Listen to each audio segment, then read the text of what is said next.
देवं कंसचाणूरमर्दनं देवकी परमानन्दं कृष्णं वन्दे जगद्गुरुं गुरुर्ब्रह्मा गुरुर्विष्णु गुरुदेवो महेश्वर गुरुसाक्षात् परब्रह्म तस्मै श्रीगुरुवे नमः। ॐ सहना भवतु सहनौ भुनक्तु सह वीर्यं करवावहै तेजस्विनावधीतमस्तु महाविद्विषावहै। ॐ शान्ति शान्ति शान्तिः।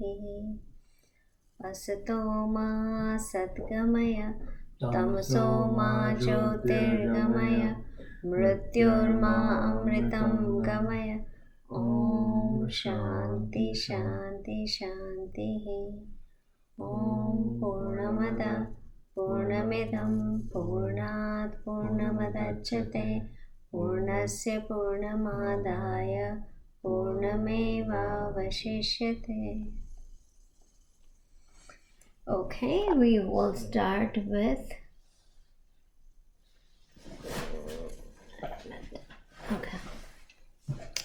we'll start with chapter 2. Okay, from shlok 55 to I think we have to do 71. I think we did 70 last week, so we have to do 71 this week, right? So everybody, are you guys good with chapter number 2? Do you guys have books? I cannot see you guys. Anybody? I want some indication that you guys are ready to read. So can you turn on the videos and give me a thumbs up?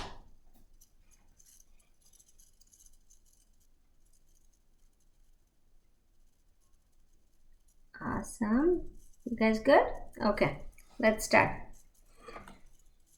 Shri Bhagwan उवाच प्रजाहाति यदा कामान् सर्वान् पार्थमनोगतान् आत्मन्येवात्मनां तुष्टः स्थितप्रज्ञस्ततोच्यते सुखेषु ननु आ गया है रागभय क्रोध स्थितधीर्मुनिरुच्यते स सर्वतः निःस्नेह तत्प्राप्य शुभाशुभं नाभिनन्दन्ति न द्वेष्टि तस्य प्रज्ञा प्रतिष्ठिता यदा संहरते चायं कुर्मो ज्ञानेन सर्वशः इन्द्रियाणि इन्द्रियार्थेभ्यस्तस्य प्रज्ञा प्रतिष्ठिता विषया विनिवर्तन्ते निराहारस्य देहिनः रजोप्यस्य परं दृष्ट्वा निवर्तते यततो विभ्यन्तेय पुरुषस्य विपश्चितः इन्द्रियाणि प्रमार्थीनि हरन्ति प्रबलमनः तानि सर्वाणि संयम्य युक्त आसीत् मत्परः वशे हि यस्य इन्द्रियाणि तस्य प्रज्ञा प्रतिष्ठिता ध्यायतो विषयं पुंसः सङ्गस्तेषुपजायते संगः संजायते कामात् क्रोधो विजायते क्रोधात् भवति सम्मोहः सम्मोहः स्मृतिर्भ्रमः स्मृतिर्भ्रंशात् बुद्धिनाशो बुद्धिनाशात् प्रजायते रागद्वेषविततेषु विषय अनिन्द्रियैश्चरण आत्मनिवेश्य विभयात्मा प्रसादमधिगच्छति प्रसाद सर्वदुःखानां हानिस्तथोपजायते प्रसन्नचित्तसो ह्यशु बुद्धिपर्यतिष्ठते नास्ति बुद्धिर्युक्तस्य न चायुक्तस्य भावना न चाभावत्यशान्तिर्शान्तिर्तस्य कुतः सुखम् इन्द्रियाणां हि चरतां यन्मनोनुदीयते तस्य हरति प्रज्ञा वायुर्नाभ्यविभवते तस्माद्यस्य महाबाहो निगृहीतानि सर्वशः इन्द्रियाणीन्द्रियार्थेभ्यस्तस्य प्रज्ञा प्रतिष्ठिता या निशा सर्वभूतानां तस्य जागृति संयमी Yasyam jagrati bhutani sa nisha pashyato mune. Apurvamanam achalam pratishtam samudramapavashanti yadvat tatvat kama yamupashanti sarve sa shanti mapnoti na kama kami. Now, so this 71 is the new shlok. Nanu, you were so fast, I couldn't catch up with you. I couldn't even breathe in the middle. So, anyway, but let's do the 71. So, we are going to do shlok number 71. Right? So, we're going to read the first half, then first half all together, then second half all together, and then whole shlok together, right? Okay. So, should I read the whole line? The first part. There are 4 parts, right? For each. Vihaya kamanya sarvam. Vihaya kamanya sarvam. Pumascharati nispraha. Pumascharati nispraha. Nirmamo nirahankara. Nirmamo nirahankara. Sashantirmadhigacchati. Sashantirmadhigacchati. Now all together, guys. Vihaya kamanya sarvan. Pumascharati nispraha. Nirmamo nirahankara. Sashantirmadhigacchati. Okay. I hope that we guys are, there are only the last shlok remaining. So we have to keep repeating this one. We have to memorize this. Like how we memorize the chapter number 12. We have to memorize this. Okay. So somebody join. Okay. I think everybody is there now. I don't know if I did not. What happened here? Okay, let's start with meditation. Come on, sit like this. Everybody sit like this, right? We're gonna do the same exercise that we did that. So before we get into meditation, what do? We need to regulate our breathing, right? So try to focus on something. So we are bringing the focus to ourselves, inside us. So before we start, we don't, so far what we learned in chapter number 6, what meditation we are learning. What did he say? First, calm your mind, calm your mind, and calm yourself first, right? And don't get distracted with all the indriyas. So let's remove the indriyas, which is what? Our sense organ from the object. So disconnect the sense organ from the object. There are few sense organs that we can disconnect, but not all of them we can disconnect, right? So the eyes we close, right? Ears we try to, close, so we cannot close it, but we will try to not get distracted by outside words and outside noise and sounds. So that's what we're going to do. So we're going to close our eyes, and then we're going to regulate our breathing, prana, right? So how are we practice to do it? So we're going to use the thumb and the last 2 fingers, right? And we're going to keep the middle 2 fingers free, right? So we're going to put that, we're going to breathe from one side, going to hold the breath, then release from the other side. So we're going to close the nose, we're going to leave the nose open where the thumb is. So we're going to leave it open. Then we're going to breathe, close, no breathing, and then we're going to release it, right, from the other nostril. So we're going to take it from one nostril, take it out from other. Which we took it out from the other nostril, we breathe from that nostril and then close it and then take it out from the previous nostril that we breathe in. So we're going to do this for 10 times, and then we're going to close our eyes, or we can close our eyes and do it.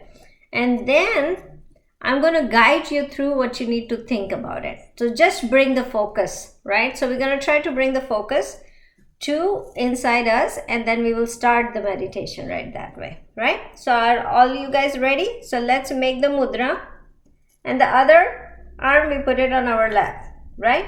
So let's keep our nostril open, one, close the other one with the 2 last fingers, and then breathe in.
So after controlling our breath, we're gonna think that our mind is kind of a garden. So the thoughts that are coming in our mind, that keeps coming all day long, they're kind of garden which there are flowers in it. Now all positive thoughts are beautiful flowers, and all negative thoughts are like weeds in the garden. Those weeds are spoiling the beauty of the garden. So the mind, which is a beautiful garden of flowers of positive thoughts, we need to take those weeds out, the negative thoughts.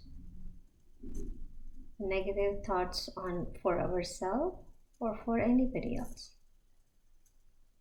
So now we need to think about it. Whenever we think, the negative thoughts are all weeds, and the positive thoughts are all flowers, beautiful flowers. So with that positive thought, look at one flower, one red rose in your garden of thoughts. That red rose, think about that red rose, the color, the fragrance of that rose, and focus your mind on only that red rose. That's the most powerful positive thought that you had. That's that red rose. Keep your focus on that red rose.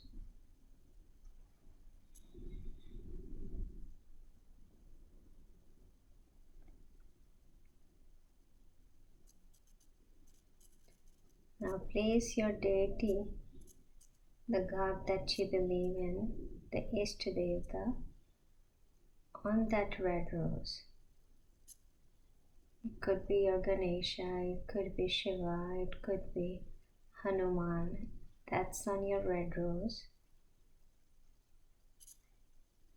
And now place that red rose with your deity in your heart, where God lives.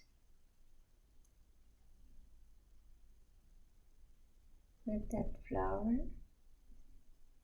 the red rose, and your God on it, sitting in your heart.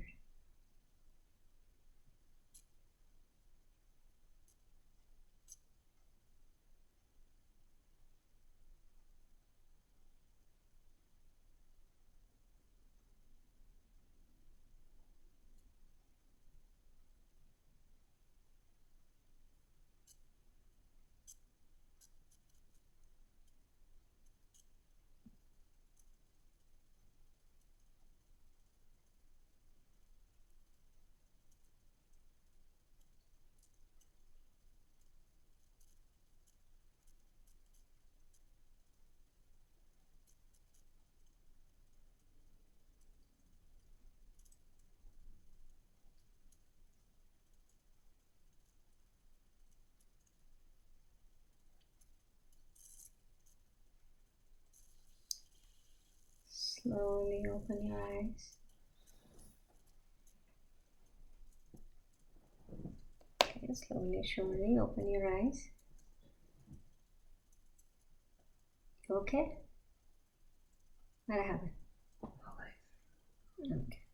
So good that what I was trying to make sure that we understand is meditation cannot happen by just sitting it. We already saw that, right? Krishna Bhagavan told us so many times that there has to be a specific time, place, doing it like with one thought, right? Keeping your mind stabilized in one thought, and or focusing on a lamp or a god, like it's a mental exercise, right? It has a mind exercise that we need to have before we start doing meditation. Our everything should be calmed down, right? So there are prereq that we already went through and we have to go through. Now this analogy that I was trying to talk to you guys today was like, think about your mind as a garden, right? A beautiful garden which has a lot of flowers in it. Now it's not only with time of meditation, you can actually think about this thing while all through the day. Any negative thoughts come in your mind means that is a weed. Think about what happened when there are weeds in the garden. How does the garden look like?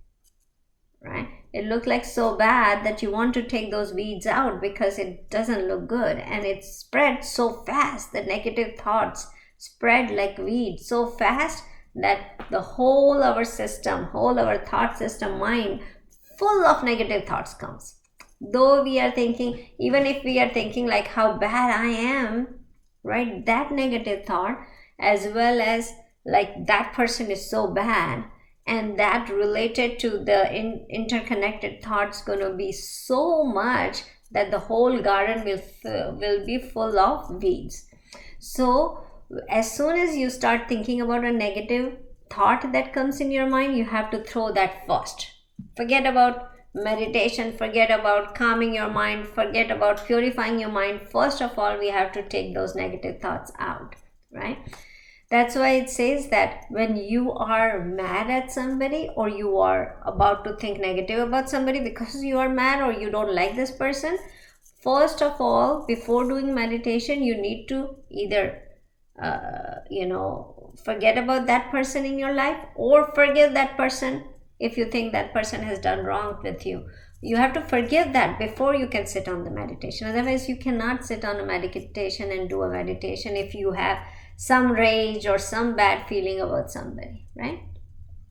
So that's what you have to keep thinking, that the negative thoughts are always weeds. That's going to spoil your mind. So not have let it enter in your mind. So change it to the positive thought, right? So here what we did is, first, like we cannot do it at this moment because we don't have enough time to do that. But first thing what we have to do is we have to practice not having negative thought in us.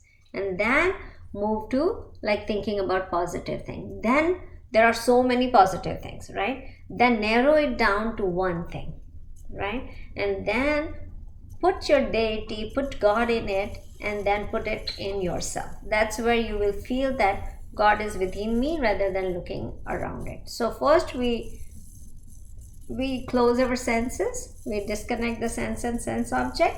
Then second, we talk about having a one positive thought that we bring to our mind, and then thinking about concentrating on it. That's focusing, right? That's what we did till we are ready to sit in meditation. Now the meditation starts, right? So this was all prereq for meditation, right? Before we move on to the next shlok, whenever we had the class 3 weeks ago, I said that we're going to talk about what did you in last 2-3 weeks, how did you use this class learning in your regular life, right?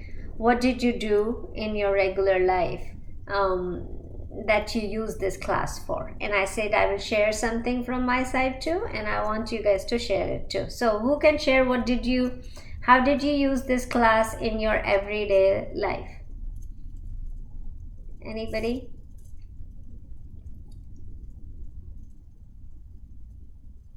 Yeah, Reha, go ahead. I think you're mute. Your voice is not coming. Turn the volume up. Volume. Hold on. I think I don't have the volume on, I guess. Okay, go ahead. Before our earth test, Uh-huh. you can just renounce it, give it to God, leave it in God's hands. Yeah, so did you do that in these weeks? Like every test you do it? Okay, so what Reha said that she gives the karma, she's doing karma yoga, right? So giving her work to God, dedicating it to God, That's what she does every day, every time when she take the test, right? So giving like, God, thank you God for giving me brain, thank you God for giving me hands to do this, give this test, and I'm giving it back to you by doing this test. So that's the karma yoga, right? Okay, so what happened there? I can do it. What? No, I was checking the preset. Okay, the charge. Yeah. Okay, who else? Come on, everybody has to share. So whoever goes first or second, that's what it matters. When do you go? But everybody will have to share. So who want to go next? Who wants to go next, Raja? Yeah, go ahead. I did like before I do or like a test or something. Like you think that like you don't have control of the action, so you should just like do your best and then look, see what happens. Yeah, that's good. But we do have control in studying, right? We do study for the test. We don't have the control how the paper will come, right? How the teacher will assign the paper. Yeah. The results of the action. Yes, the results of the action. Action is in our control. We can do the actions, right? We can study, we can do those things. But what will be the result, we don't know, right? So don't worry about that part, right? Unless you study well, you did what was in your control. After that, you don't control. So that's very good way to look at it and use the karma yoga in your regular life. So very good, Abby. What else? Yes. Like, suppose if I get in trouble or something, Uh-huh. I like pray to God and then like think about good thoughts, because if I think about bad thoughts, kind of makes it like worse. Yeah. But what kind of trouble you get into? That's important to know. Like if I like do something bad Yeah. with my sister or something. Mm-hmm. So then you pray to God that don't keep you in trouble, or what do you pray to God? I like when I know like I'm gonna get in trouble and I get in trouble, I like pray that it wouldn't be that bad. Cause like yesterday, Uh-huh. I made her fall down and then she hit me in the nose. Oh my God. Then? And then I got in trouble. Yeah, for sure. So then you pray to God that don't put me in big troubles? Yeah. Oh, okay. Did you pray that God please help me not do this again? Yeah. Like that, right? But I was so grounded. Yeah, so God give me the punishment if I have done wrong things, right? God will give the punishment if you have done the wrong thing. But don't make me do these wrong things again, right? Yeah. That's what we pray for. Yeah, good. Okay. Swara, you want to go, Raja?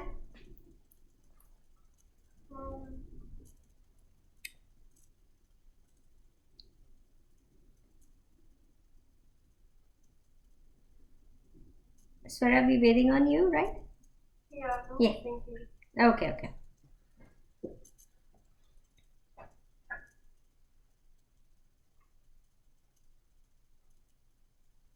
While you get the thing right, I can ask Sean. Be loud so they can hear. So like every morning and like afternoon, I thank God to give me like my memory back, and cause like I'm in control of like remembering like every day when you wake up, like who makes you remember like everything that happened in your life. So I just thank God for that, and then before I eat, I just thank God like that I can get food and like be able to like eat and like get nutrients. Who does that process? God. Yeah. So you are Krishna. Something happened there. And what about so morning? You said morning. Hey Krishna, you band ho gaya. Something that thing. Okay, so what Sean was trying to say is that he every morning when he wakes up he thank God. Salutations unto thee. YouTube said yes. Yeah. So what he was saying is that in the morning he wakes up and he say thank you to God to give this memory back, right? That's what you said? Yeah. Yeah. So at night what happens? When we go to sleep, what happens? After, when we are fall in deep sleep, do you remember who you are? Do you remember who you are, where you are? How are you, where are you sleeping? Do you remember anything? When you are sleeping, like very deep sleep, you don't remember anything about yourself, right? But when you wake up, the memory comes back. Sometimes we wake up, we don't even know where we are, like for a few seconds. Sometimes we go into deep, dream or something, then we don't even realize where we are. Did you guys go through that thing someday, like once in a while? Right? That happens because when you are going too many places, also you forgot where you are in the morning. So who brings the memory back? That's God. There is a something, right? Somebody is bringing our memory back when we wake up every morning, right? And at night when we are so tired, somebody takes our memory out. Otherwise, if he doesn't take it out and we don't go to sleep, how much tired we would be, right? So there is somebody who is doing that for us, right? Then another thing what he said, before food, right? So before food, he thanked God to give us, like, so the food goes in our body, right? Do we digest it? Do we turn into blood? We don't do anything, right? Do we have to raise our hand to turn the food into blood, or do we have to do something? It happens by itself. And who does that? Somebody does it, right? For everybody, not just one person. The God doesn't do it only for me, does it for everybody. So then thanking God before food, because there is a energy that the food is converted to energy in our body without us knowing anything, right, about it. So we don't even know how food is converted to energy, but we get energy after eating food, right? Who does that? Somebody does it, right? And before sleeping also, as I said, we should thank God, you are there for me to make me sleep, so that the whole day what I worked, right, we are ready to sleep, so that we can start our day again with energy back, right? Because we are so exhausted that we have to sleep now. We need to take rest. If we don't take rest, what happens? The body will not work, right? So somebody puts us to sleep, somebody wakes up, somebody does all the work, somebody beats our heart, right? We don't beat our heart, we don't breathe, somebody makes us breathe. So there is somebody who is doing all this work for us every day. So thanking them every morning, every evening, every afternoon is really the way you can utilize the daily process, thanking God in your daily processes, right? So that's a good idea.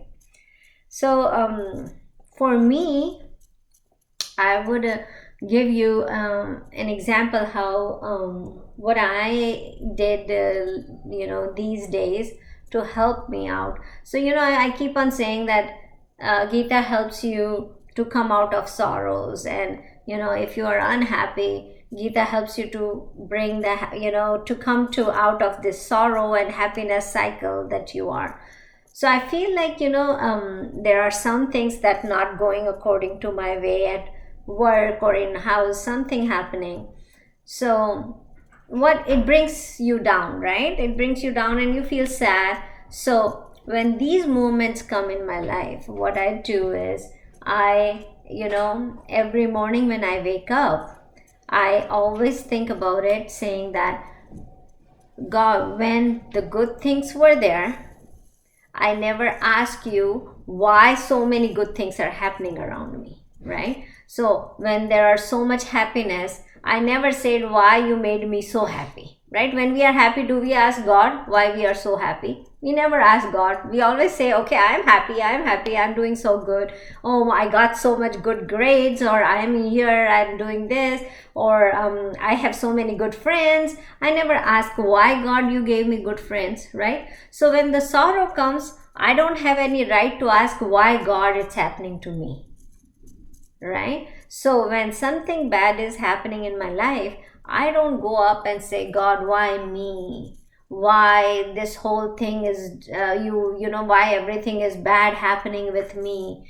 Why my things are not working right way? Why this person is not doing right things with me? Why this is happening? I don't do that, because I remind myself, when the good things happen, I never question. When the bad thing happens, I should never question. It is always going to be there, good or bad, it's going to be there, and I have to take it. Like, you know how we take the Bhagwan's prasad, whether we like it or not like it, right? So when the happiness was there, I took it, right? When there was a fruit that I liked as Bhagwan's prasad, I took it.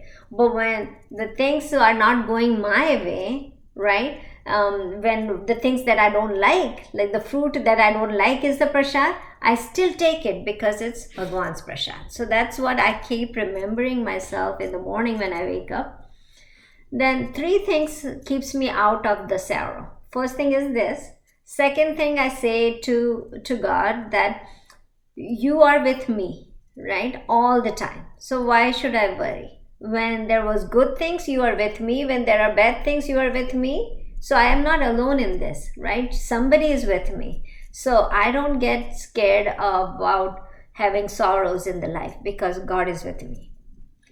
The third thing I think about it when the bad things are going in my life. So this thing helps me a lot, thinking about it, that, when I say that, this is what we studied in the entire Gita so far. We were studying in chapter 2 and chapter 3. We thought about it, that this is not happening to, I am thinking about, if I am this consciousness, then this good and bad is happening to this entity who is not me, who is not the consciousness, who is the body, mind, and intellect. So that thing, the good and bad, is happening to this entity, right?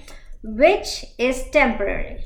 So when the good thing happened, that was temporary, that went away. When the good things were there, happiness was there, it was temporary because it left, right? So bad things will be temporary too, and it will leave, right? It will not stay forever.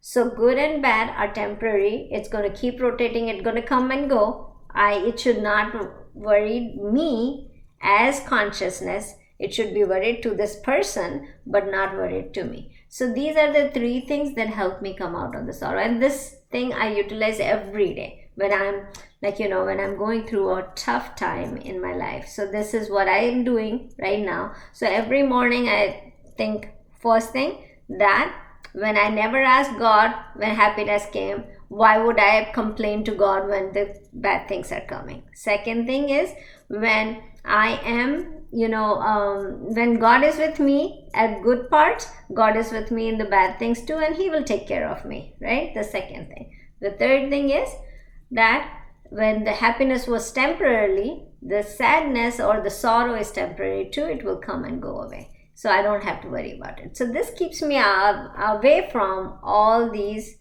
not happy moments going in my life, right? So that's what my saying is. Good. Okay, let's get back to our chapter number 6. So far, so we did it till shlok number 23rd, right? That's where you guys stopped me last time. So we 22nd was the shlok where we said that what was it? 22nd was where he said that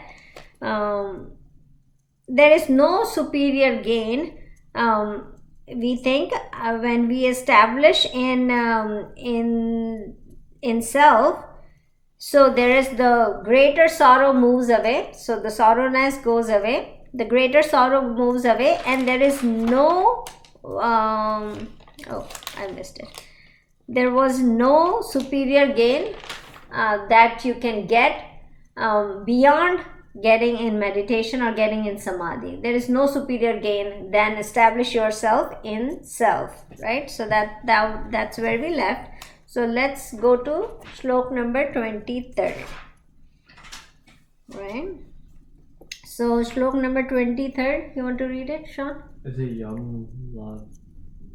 No, it is Tam Vidya. Oh, Tam Vidya. That's 23rd. Yeah, so we're gonna do 23rd. So chapter number 6, guys. Everybody has opened the book? Wait, it's like weird in my book. It's like a 1. Give me your book. Actually, it's not. Come here. It starts with Tam Vidya though. Tam Vidya Dukham Sanyoga Tam Viyoga. Vidya Dukha Samyoga. Tam Vidya Dukha Sanyoga Viyogam Yoga Samjitam. Viyogam. Hold on. Viyogam Yoga Sanjidam. Sanishchayena Yoktavya. Sanishchayena Yoktavyo. Yogo Nirvinna Chetasa. Yogo Nirvinna Chetasa. All together. Tam Vidya Dukha Sanyoga Viyogam Yoga Sangitam Sanishchayena Yoktavyo Yogo Nirvana Chetasa. Very interesting shlok. In this, let's get to the meaning first. Tam means that. The first word. Vidyat. Let one know. So Vidyat means let one know. Now Dukha Sanyoga Viyuktam. So Dukha means everybody knows, right? Pain, suffering, right? So Dukha Sanyoga Viyoga Yuktastad. This word is a longer word and there are too many yoga. 3 times he said yoga. So Dukha Sanyog, that's one yog. Viyog, another yog. Yoga Sangyatam. So there are 3 yogs he put it in there. But it is very funny way of translation, this one. So Dukh means sorrow. So it disconnect you, untouched you from union of sorrow. So what he's saying, he just want to say that the dukh is gone. In case he is saying that the union with pain that you have, that is gone. So you become ununion with union of pain. That's what he is trying to say here, right? So that is untouched from union with pain. Yoga Sanyata, know that as a yoga, right? So know that as a yoga.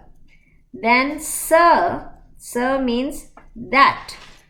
Nishchayen means with determination. Nishchay means determination, right? So Nishchayen, then it says Yogatyo. Yogatyo means should be practiced. That thing should be practiced. Then again yoga means this one is yoga.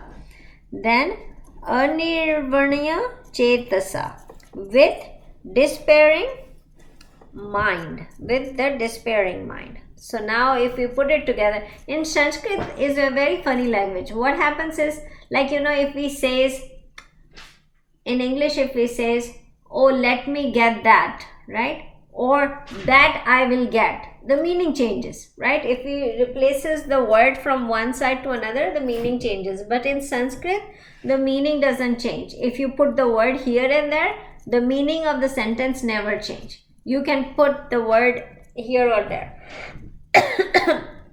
So if I read that, you will feel like this sentence doesn't make sense. But if you put it together, the word by word, it could go here and there, and then it pulls up the meaning. You need a pen? Yeah.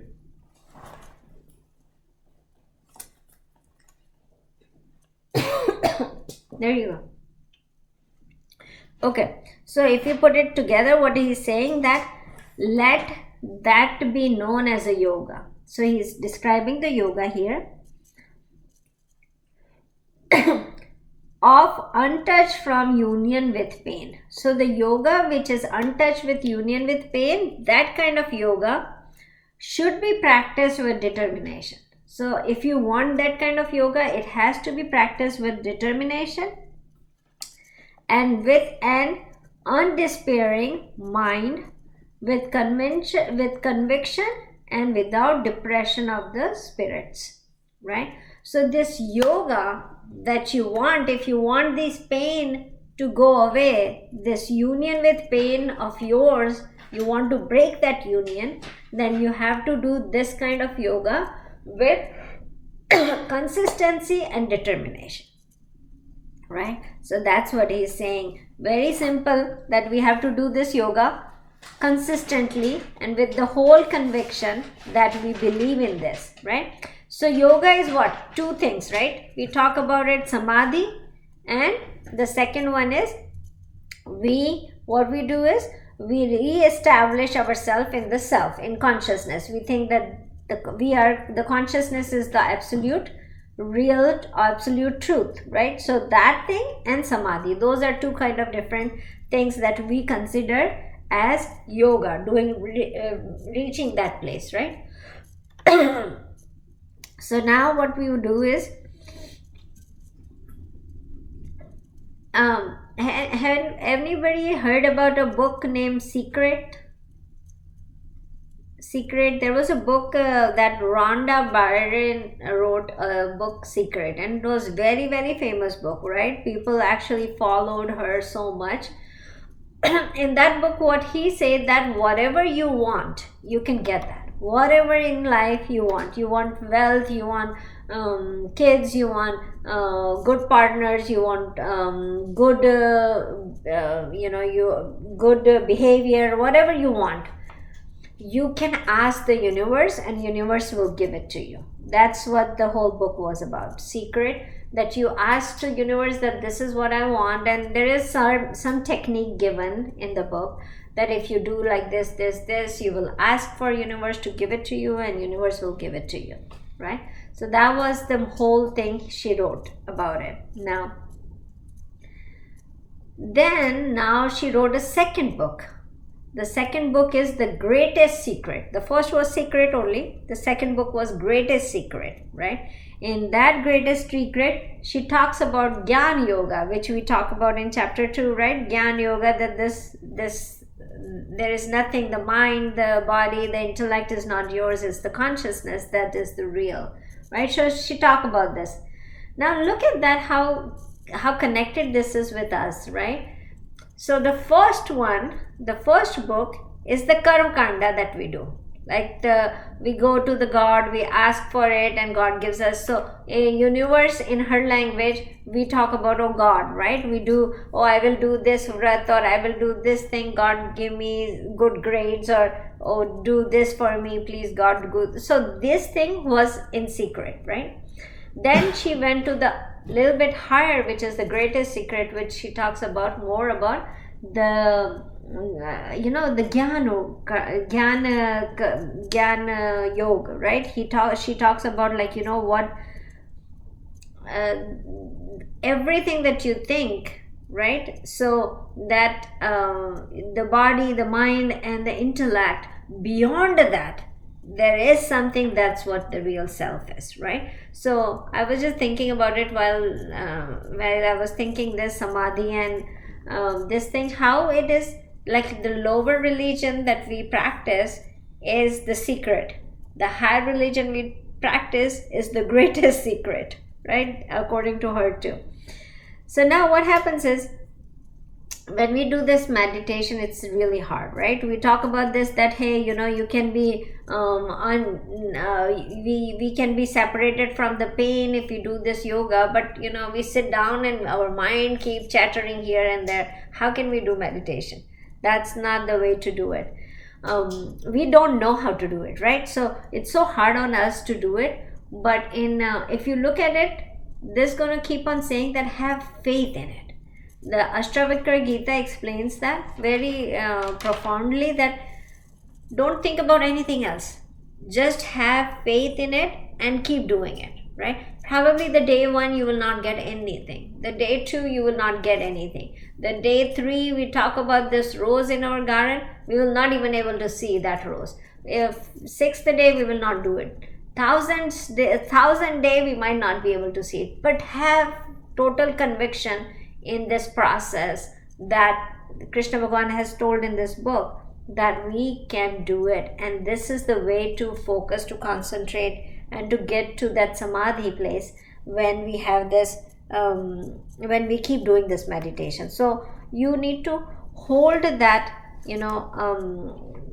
that this awareness is unlimited. You have to hold that thought and believe in it. Keep your faith in it, and that's how you can do it, right? So God in this shlok just says that you have to have determination to do it. If you don't have determination to do it, you will not be able to do it. So this is simple thing he's saying, that do it. If you really want to go away from sorrow, you have to do this, and to do this you have to keep doing it. You cannot do it in one day, right? So that's what he's saying. Let's go to shlok number 24. Anybody wants to read the shlok from there?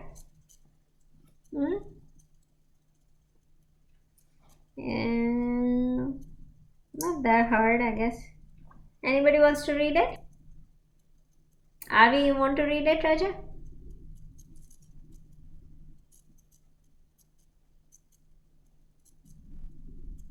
Avi, you there? I don't really know how to. You don't want to read it. Okay. You want to do it? Okay, go ahead. Be a little loud. Sankalpa prabhavan kamam Sankalpa prabhavan kamam tyaktva sarvana sheshata tvaktva sarvana sheshata manasavendriya gramam manasevendriye gramam vinayamya samantata. vinayam samantata. Together.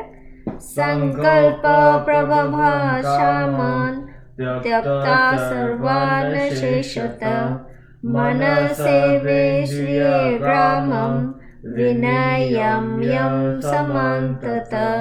Okay, this is again following to the next level, right? So he's saying sankalpa prabhavan. Sankalpa prabhavan means born of sankalpa, born of the thought. Sankalps are thought, right? So born from the thoughts, sankalpa. Kaman means desire, right? Then tvaktam, having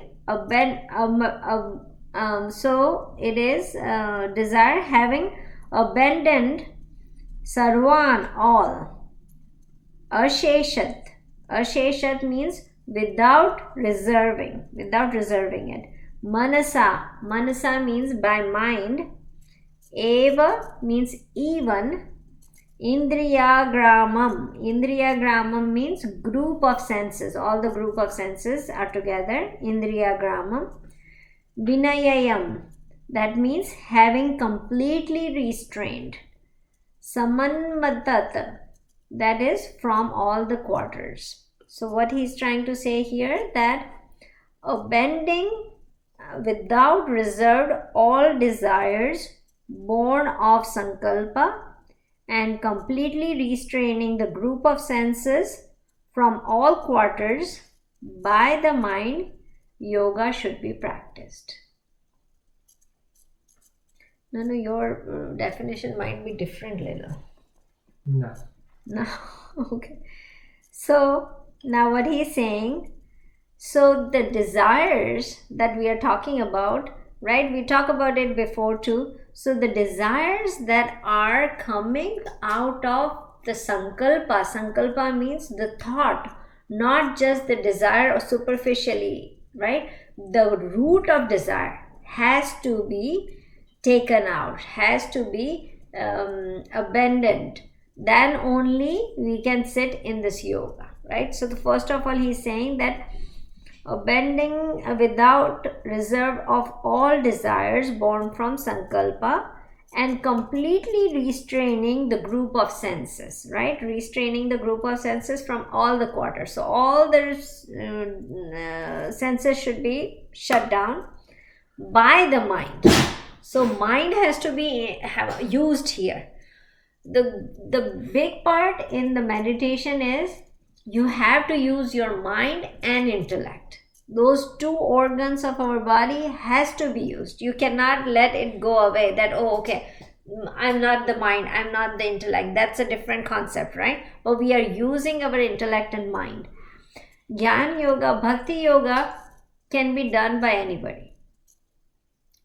Bhakti Yoga is, okay, I am going to be praying to God all the time. That's Bhakti Yoga, right? Showing the love to God, my love to God, right? I love God and God loves me back. That's Bhakti Yoga, right? That can be done.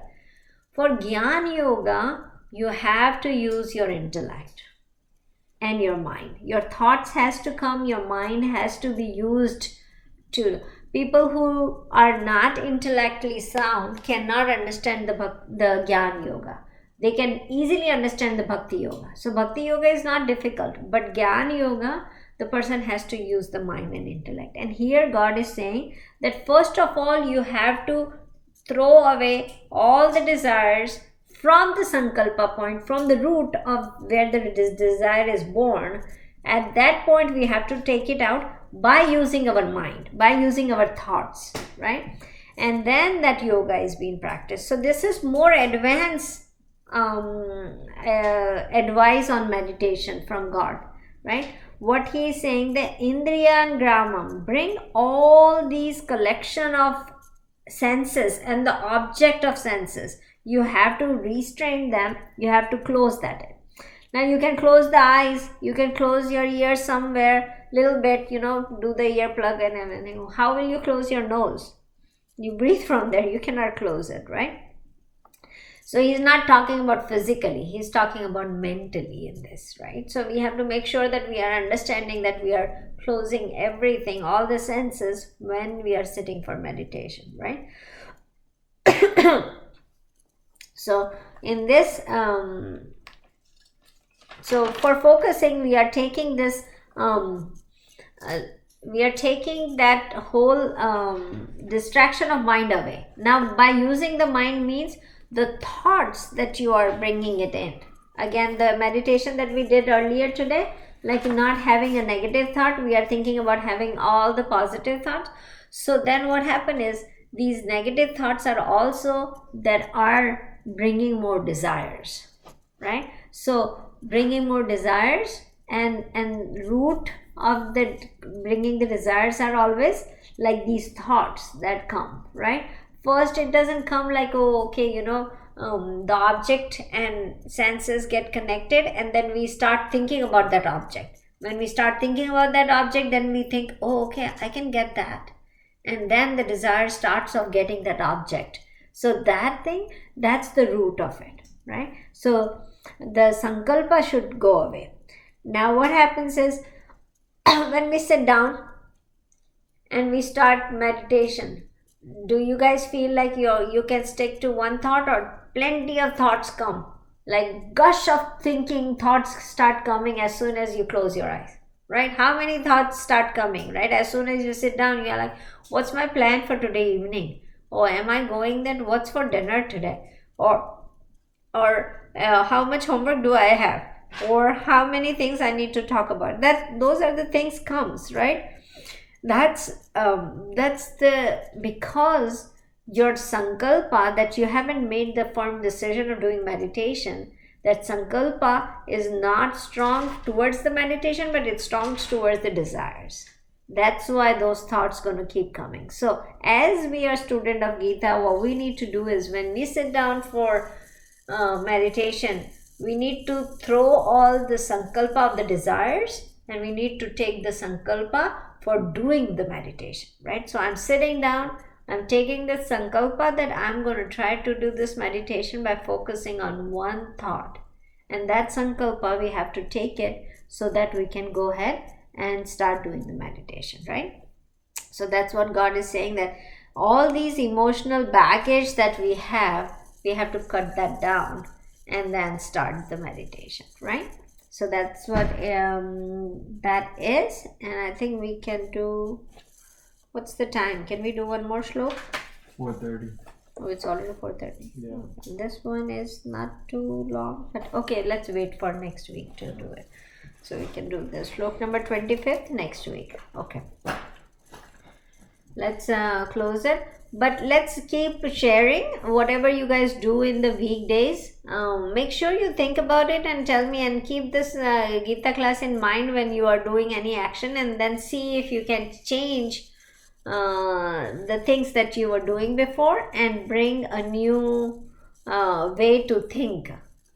So if you are doing something in the regular life, doing something a different way, and then you remember, oh, you know what, we discussed this in Gita class, let me try this, right? So let's talk about it next week, about what changes did we bring in our processes. Okay, let's close the class.